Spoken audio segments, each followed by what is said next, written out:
नमस्कार, मैं हूं आचार्य विक्रमादित्य और हमारे इस चैनल आचार्य वाणी में आपका स्वागत है। हम रहते हैं आपके साथ, बहुत बार हमने आपके साथ बहुत सारे वीडियोस को शेयर भी किया होगा आपने, और हम प्रयास करते हैं कि आपके ग्रह गोचर को देखते हुए, आपके प्रश्नों का समाधान देखते हुए, आपके प्रश्न जो आप व्हाट्सएप के माध्यम से हमें भेजते रहते हैं उनके निदान भी इस कार्यक्रम के माध्यम से आप तक उपस्थित करते रहें।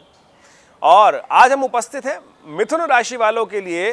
शनि जो अस्त हो रहे हैं, आपने सुना होगा शनि अस्त हो रहे हैं। अभी तो शनि बदले थे और आपके भाग्य जगने का रास्ता बना था।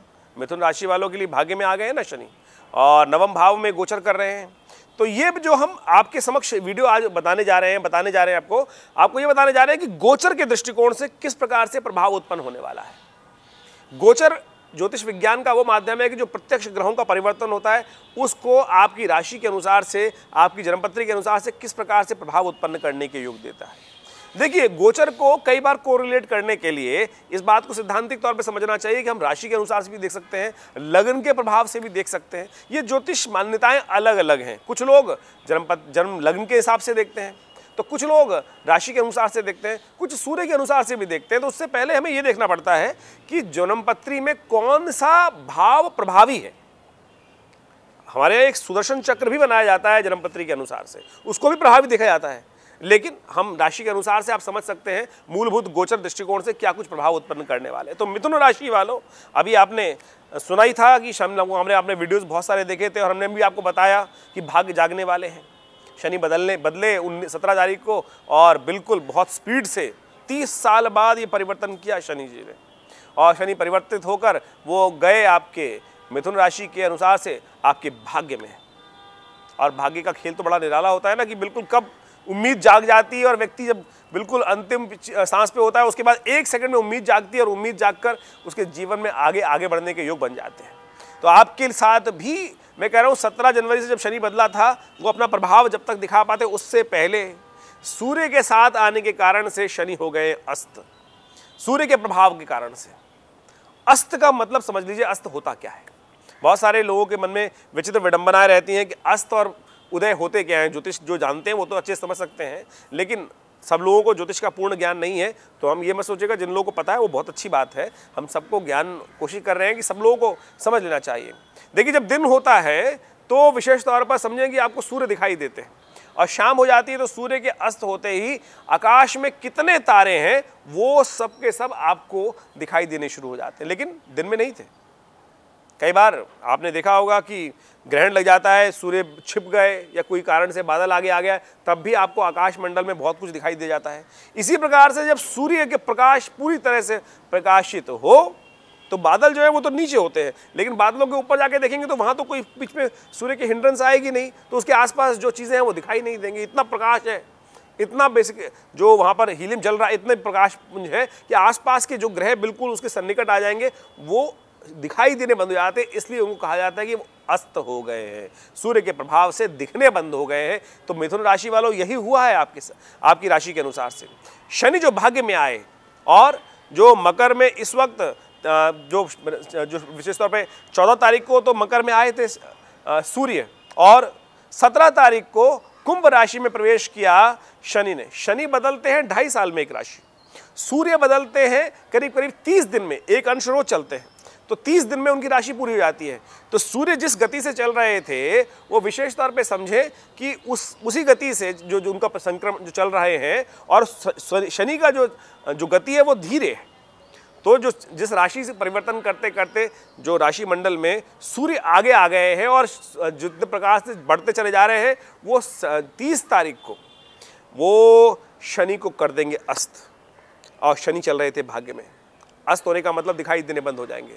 अगर आप किसी कमरे में बैठे हैं, वहाँ बल्ब जल रहा हो तो आपको प्रकाश दिखाई देता है, और जैसे ही प्रकाश बल्ब बंद हुआ तो आप अंधकार छा जाता है। तो जो उसकी गति से आप काम कर रहे थे, आपको सब कुछ दिखाई दे रहा था, बहुत गति से आप आगे बढ़ रहे थे, यानी उजाला था, उजाला करते ही भाग्य जागा हुआ था, तो बंद हो गया, सब काम ठप करने पड़ जाते, लाइट चली जाती है। तो उसी प्रकार से शनि की अवस्था होगी। आपके भाग्य में आ गए थे शनि, और भाग्य में स्वग्रही होकर आपके भाग्य को जगाने का काम कर रहे थे। आपको ऐसा लगना शुरू हो गया था, उम्मीद जागनी शुरू हो गई थी, और बिल्कुल आपको ऐसा लगेगा नहीं, अब तो बिल्कुल कुछ परिवर्तन का प्रभाव ही नहीं हो रहा। वो इसी कारण से है कि शनि महाराज जो है वो हो गए अस्त, और ये अस्त रहेंगे कब तक? 5 फरवरी तक। तो 5 फरवरी तक जब ये अस्त रहेंगे तो आपके लिए बहुत सारी चीज़ों में रुकावट उत्पन्न करने वाले हैं। ऐसे में आपको भाग्य जगाने का प्रयास करना चाहिए। आपके लाभ से आपको वंचित कर देंगे, क्योंकि लाभ वाले स्थान को भी तो शनि देख रहे थे, वहाँ आपके पार्टनर को भी देख रहे थे, आपकी हिम्मत को देख रहे थे, तृतीय भाव को देख रहे थे, और फिर देख रहे थे आपके शत्रु वाले भाव को भी। तो शत्रु उत्पन्न हो सकते हैं, परेशान कर सकते हैं, जिनको आपने दबाने का प्रयास किया था। कई होता है ना कि वो पुरानी कहावत है कि रोज़े नमाज पढ़ने गए थे, रोज़े पीछे लगवा लाए। तो यही होने वाला है कि आपने सब कुछ नया शुरू किया, लोगों से उम्मीद जाके भाग जागने वाले हैं। आपने कहा होगा कि बिल्कुल कुछ फ़ायदा ही नहीं ज्योतिष का। अरे ज्योतिष का फ़ायदा है प्रत्यक्ष समझने के लिए। तो हमने गोचर से एक प्रभाव आपने हमारे वीडियो को देखा कि जिसमें हमने कहा शनि भाग्य में आ गए, लेकिन शनि भाग्य में आते ही अस्त हो गए। कोई बात नहीं, बकरे की नानी कब तक खैर मनाएगी, ये बहुत देर तक अस्त रहने। 5 मार्च को फिर उदय हो जाएंगे, तो फिर अपना प्रभाव शुरू कर देंगे, फिर भाग्य जागने के योग बन जाएंगे। लेकिन तब तक क्या करें? कोई बात नहीं, निदान हमने किया। ज्योतिष का निदान भी तो कारण और जानना, और निदान उसका उपाय भी तो साथ साथ चलते हैं। तो उपाय कर लीजिए। उपाय करने से श्रेष्ठ क्या हो सकता है? तो सबसे बढ़िया उपाय आपके लिए इस प्रभाव को शून्य करने के लिए सबसे ये अच्छा रहेगा कि आप नित्य प्रति गौ सेवा करने का प्रयास करें। आप यदि पालक लेकर गाय को आप नित्य प्रति 1 गड्डी खिला देंगे तो इससे बढ़िया उपाय नहीं हो सकता। मिथुन राशि वालों के लिए ये सबसे श्रेष्ठ उपाय है भाग्य जगाने के लिए। गऊ में समस्त देवताओं का आवास होता है, और शनि भी, आप समझे, शनि की कृपा तो अपने आप प्राप्त हो जाएगी। तो एक बहुत सुंदर तरीके से हम उपाय आपको बता रहे हैं। हींग लगेगा ना फिटकरी, रंग चोखा होगा, और आपके जीवन में कष्टों को दूर करने का योग भी बन सकता है। तो आप सबसे बढ़िया ये रहेगा कि आप ऐसे में ये छोटा सा उपाय कर सकते हैं। एक काम और कर सकते हैं, एक जो बेसिकली आजकल खेतों में लगती है बरसम, गाय का चारा होता है, बरसम बोला जाता है। यदि पालक के साथ साथ बरसम का उपयोग करें तो वो शनि से संबंध रखता है विशेष तौर पर, और वो गऊ को यदि आप खिलाएं तो बहुत बढ़िया काम हो सकता है, और आपके जीवन में बहुत से बढ़िया श्रेष्ठ काम कर सकता है। अब जिनके पास ये व्यवस्था नहीं है, ना पालक की व्यवस्था है, ना गौशाला की, मेरे पास हम लोग देखते हैं कि व्हाट्सअप मैसेजेस में बहुत सारे मैसेज ऐसे आते हैं, और जो बेसिकली यूट्यूब के अंदर चैनल्स में बहुत सारे जो नीचे कमेंट डालते हैं कि साहब मैं तो विदेश में रहता हूँ, शहर में रहता हूँ, ना वहाँ गाय मिलती है, ना वहाँ पे गौशाला है, ना चारा मिल सकता, क्या करें? तो चिंता ना करें, उसके लिए भी अनेक उपाय शास्त्र में बताए गए हैं, आप कर सकते हैं। आपको लाभ प्राप्ति के योग बन जाएंगे, बिल्कुल बनेंगे साहब, बिल्कुल योग बन सकते हैं। चिंता ना करें, कोई मझधार नहीं है। अनेक उपाय शास्त्र में विद्यमान है। यदि आप उन सबको कर अपने जीवन के कष्टों को दूर करने के योग बना सकते हैं, बड़े श्रेष्ठ उपाय शास्त्र में विद्यमान है। तो आप एक काम करें, आप अपने कष्टों को दूर करने के लिए मिथुन राशि वालों के एक तो उपाय हमने आपको बताया, ये आप कर लीजिए।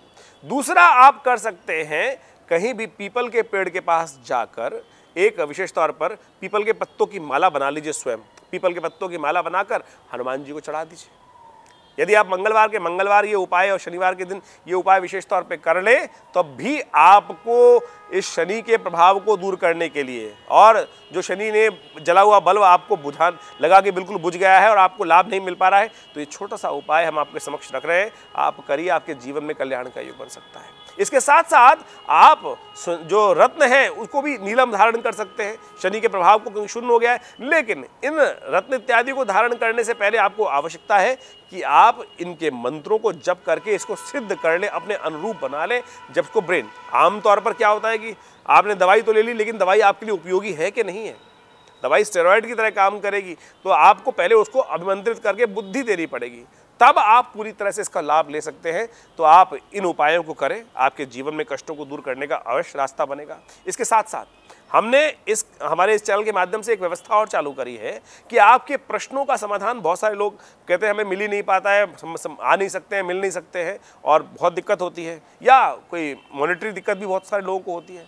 तो चिंता ना करें, हमने आपके एक प्रश्न का समाधान देने के लिए जो नंबर्स हमने स्क्रीन पर दिखाई दे रहे हैं, उन पर आप व्हाट्सएप के माध्यम से हमें मैसेज भेज सकते हैं। हम प्रयास करेंगे जल्दी से जल्दी आपका कोई निदान अवश्य उस मैसेज के माध्यम से आप तक पहुँचाने का प्रयास करें, और आपके कष्टों को दूर करने का कोई ना कोई योग अवश्य बने। तो आप हमारे इन नंबर्स पर अपने जो मैसेज को, अपने प्रश्न को भेज सकते हैं। थोड़ा टाइम लग सकता है, लेकिन हम अवश्य प्रयास करेंगे कि जल्दी से जल्दी आपके प्रश्नों को निदान की तरफ दें। आपकी शंकाएं जो आज उठ रही हैं, जो मन में कोई प्रश्न चल रहा है, तो उसके निदान के लिए हम आपके जो प्रश्न हैं उनके निदानों को इस व्हाट्सएप के माध्यम से अवश्य भेजने का प्रयास करें। बाकी हम दिल्ली में आश्रम में हैं, आप आकर हमारे आश्रम में होने वाले यज्ञों में भाग ले सकते हैं, और समय समय पर विभिन्न प्रकार के यज्ञ इत्यादि आश्रम पर चलते रहते हैं। अभी शिव महायज्ञ बहुत बढ़िया तरीके से आश्रम पे किया जाएगा रुद्रा, क्योंकि शिवरात्रि आ रही है। तो उस शिवरात्रि के अवसर पर हमने व्यवस्था करी है कि एक सुंदर रुद्राभिषेक हर साल हमारे यहाँ किया जाता है। पार्थिव शिवलिंगों का निर्माण करके स्वयं